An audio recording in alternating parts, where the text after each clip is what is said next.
Environmental Science EVS Unit 6 Global Environmental Issues and Policies. This is part 1 of this chapter in which we will be discussing climate change, global warming, ozone layer depletion and acid rain. In the next video you can check details on international agreement and environmental legislation in India. So let's get started. Climate change. Nobody can deny that climate change is happening, and it is quite evident with ever increasing rise in the temperature of our earth. Climate is the average weather of an area. It is the general weather condition, seasonal variation and extreme weather in a region. And when it is calculated for at least 30 years, then on a long time period it is known as climate. It has been recorded that climate has been variable in the geological time scale.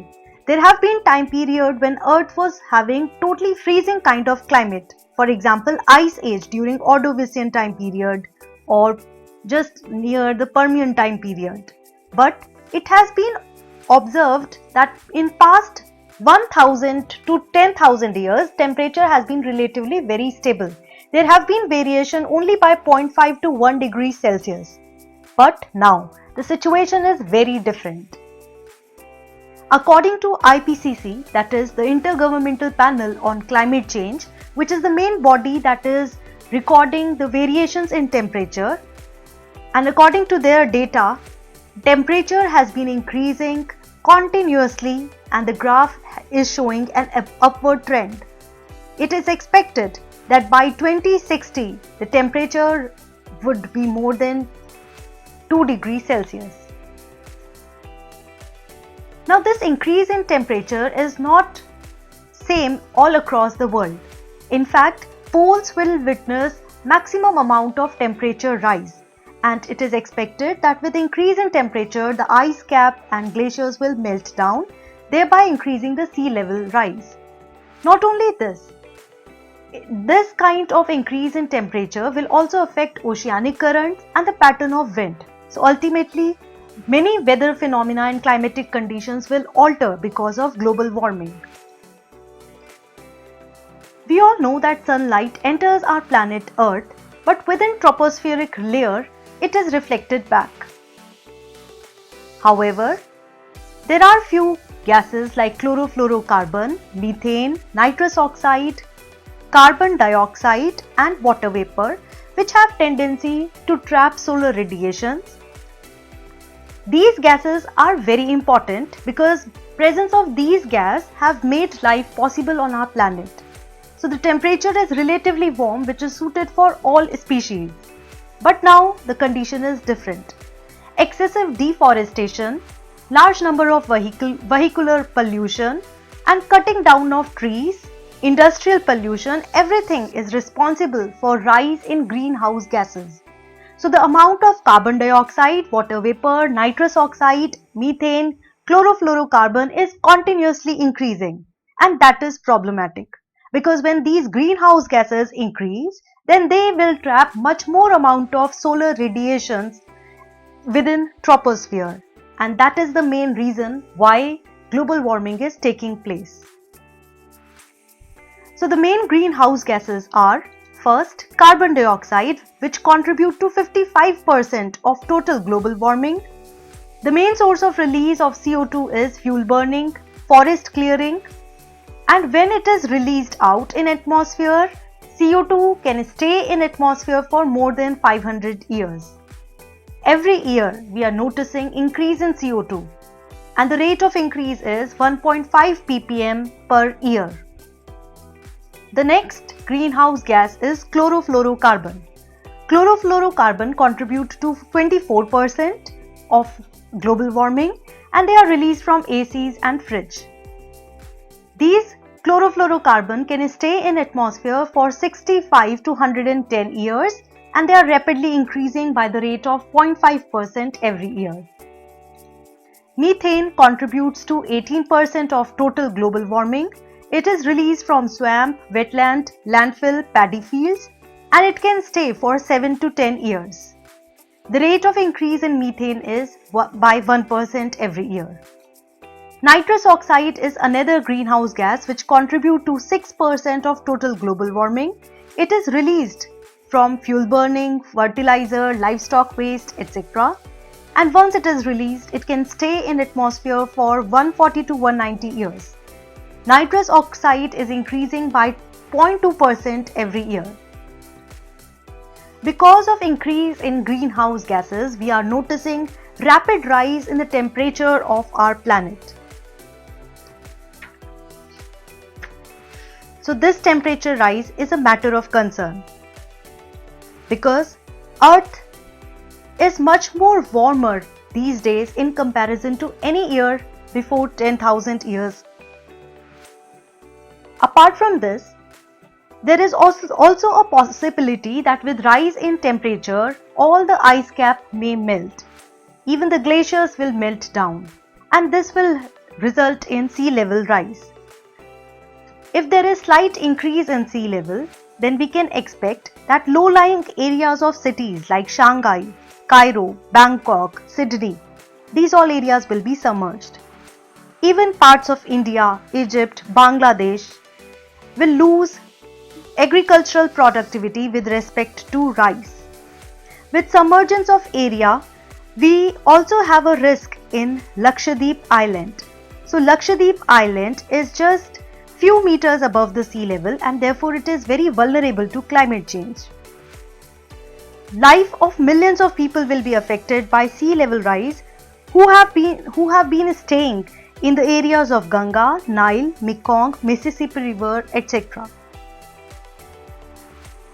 Global warming and climate change can also pose severe risk to the health of human beings. There could be rapid rise in the diseases with multiplication of mosquito, virus, bacteria and vectors. So all these virus, bacteria and vector get suitable and optimum temperature conditions. With rise in temperature, their multiplication rate become really very fast and that is problematic to human health. It is expected that with global warming, there will be a number of diseases like malaria, schistosomiasis, filariasis, elephantiasis, etc. And therefore there are high chances that humans will be affected by climate change.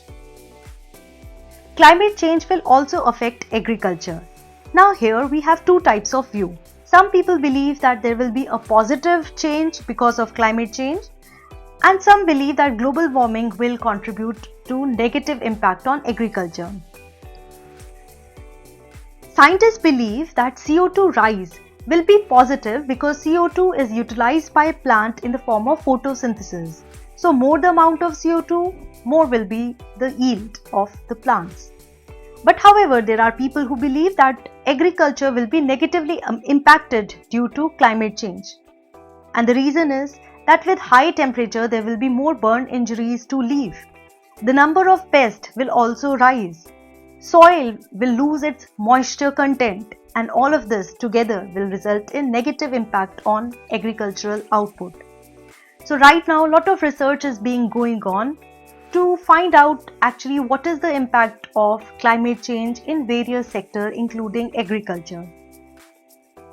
We can reduce climate change by following these measures. For example, we have to cut down the rate of use of chlorofluorocarbon and fossil fuel because by burning fossil fuel we are contributing to high amount of CO2. We also need to use energy efficiently. We need to shift to renewable sector, for example solar energy, nuclear energy, natural gas, and we need to trap methane as a fuel instead of letting it out and being released in atmosphere. We also need to reduce beef production because production of beef also results in many greenhouse gases. We need to adopt sustainable agriculture. We also need to stabilize our population growth because with population growth we are demanding more products and ultimately this is one of the factors responsible for deforestation and climate change. Secondly, we need to use some kind of technology by which CO2 can be controlled. Planting of tree is another good option to trap CO2. And the last, we can also take help of photosynthetic algae in order to trap carbon dioxide. Apart from carbon dioxide and other greenhouse gases which are causing climate change, we also have a very important global phenomena right now, and this global phenomena is ozone depletion. So let us discuss more about ozone depletion. Ozone is a thick layer which is present in the stratospheric zone of atmosphere. So this layer is very important because it prevents us from the penetration of ultraviolet radiation. So ozone is a form of oxygen. Molecule of oxygen contain 2 atoms, but in ozone there are 3. So O3 is ozone. So in a stratosphere, continuously ozone is being formed, and the reaction of its formation is this. So oxygen, that is O2, breaks into oxygen free radical. One of these oxygen free radical can combine with another molecule of oxygen, and then O3 is formed. Now this ozone layer can actually be measured with the help of Dobson spectrophotometer, and the unit to measure ozone is Dobson unit. So at pole, the amount of ozone in a stratosphere is 450 Dobson unit. At equator or in tropic, the amount of ozone is 250 Dobson unit. In South Pole also, the amount of ozone layer is 450 Dobson unit. So in 1930, one of the person, Thomas Midgley, had observed a very important compound, chlorofluorocarbon, which could actually be used in fridge. And since then, all fridge, ACs, refrigerators have been using chlorofluorocarbon as a main component gas. Dr. Joy C. Furman was the person who had observed ozone layer depletion for the first time. He was one of the member and scientist in British Antarctic Survey, and he went to Antarctic to calculate how much is the amount of ozone in South Pole. So what he observed, in South Pole, from 1957 there was a record decline in ozone layer. In fact, the ozone should actually be around 450 Dobson unit, but from 1957, according to Dr. Joy C. Furman, there was a rapid decline in the amount of ozone. The amount of ozone was much below. It was just 90 Dobson unit. Later, Rowland and Molina in 1974. Rowland was the professor and his student Molina, they both observed that chlorofluorocarbon are the chemicals which are actually responsible for ozone layer depletion. Chlorofluorocarbon, which were extensively used in fridge, ACs, refrigerators, have capability to rise till stratosphere. And in a stratosphere, these chlorofluorocarbon can cause reverse reaction or dissociation of ozone. So O3 easily get dissociated into oxygen molecule and oxygen free radical in presence of chlorofluorocarbon. So ozone depletion and ozone hole was quite evident in Antarctic region by the evidences provided by Dr. Joy C. Furman. It was observed that it was the summer time both in the poles of south as well as north when this ozone hole became quite evident. So summers of Antarctic usually from September to December, because this is the time period when southern hemisphere receive high amount of sunlight. So when northern hemisphere witness winter, southern hemisphere is in the conditions of summer. So from September to December is the time period for extensive ozone hole in Antarctic. Same way North Pole witness ozone hole during summers, that means from February to June. And the reason behind this phenomena is the polar vortex. So polar vortex are cool circulating air which trap considerable amount of chlorofluorocarbon within them.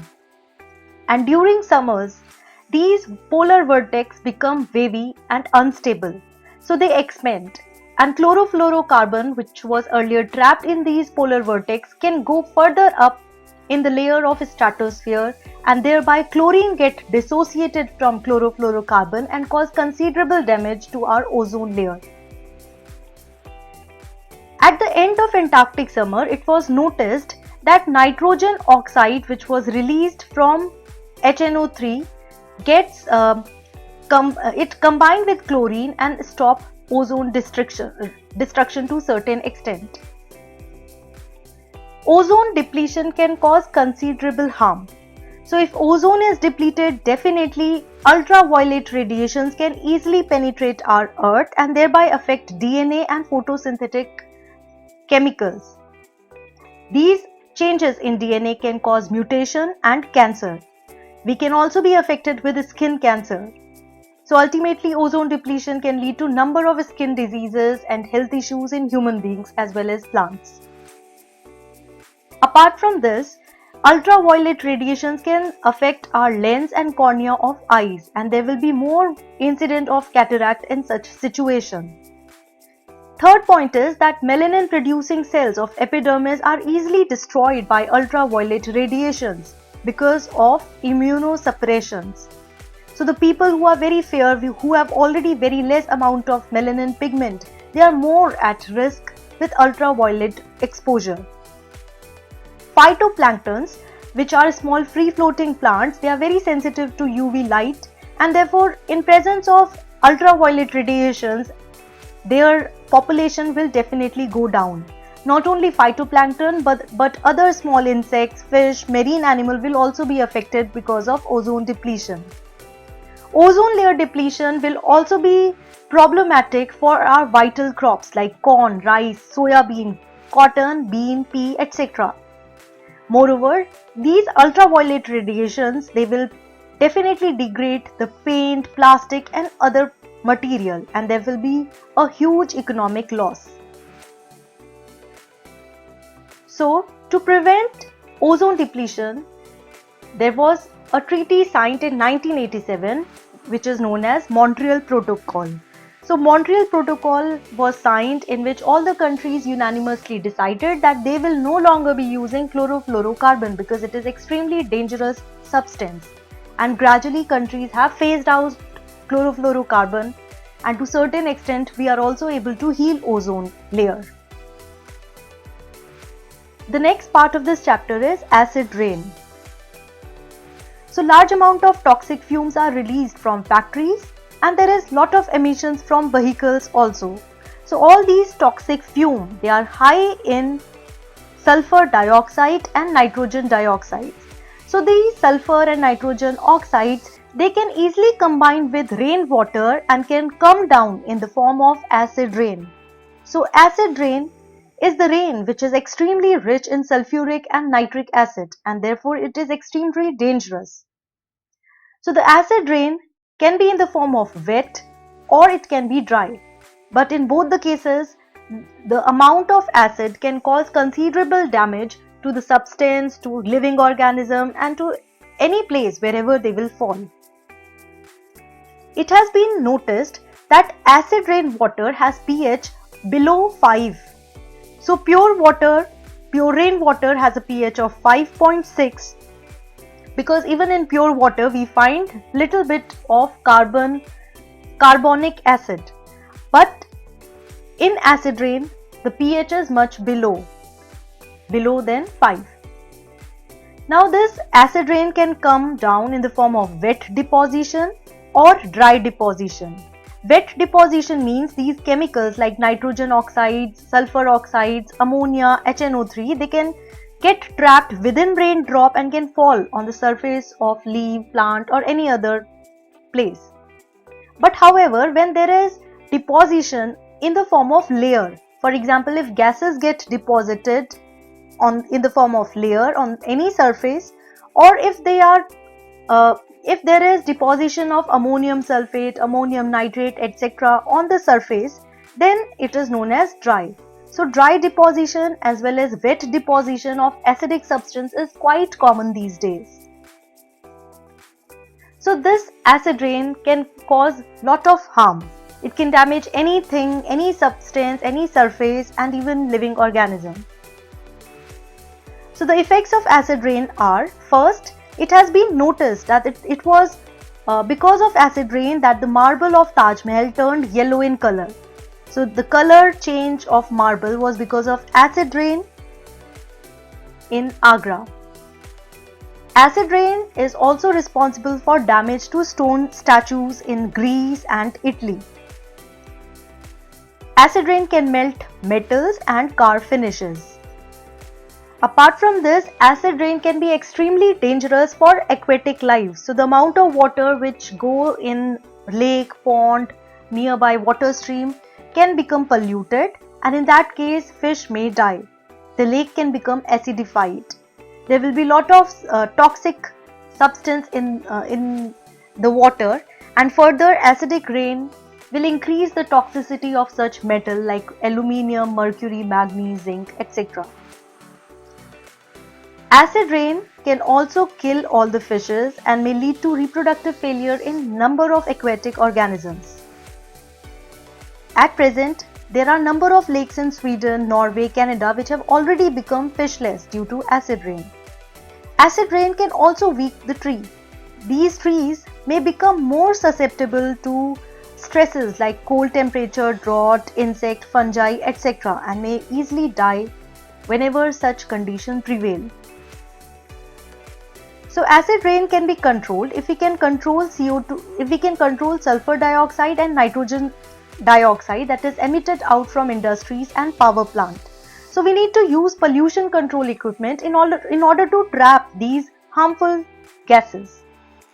If the lake is already acidic because of acid rain, then we can use some base material which can neutralize it. So liming of lake is done in order to neutralize the effect of acid rain. We can also put a coating of protective layer of inert polymer in the pipe for drinking water. So this was the content of chapter 6. We have discussed first part, that is climate change, global warming, ozone depletion and acid rain. In the next video, we will be discussing international agreement and environment legislation. So do check the next video. Thank you.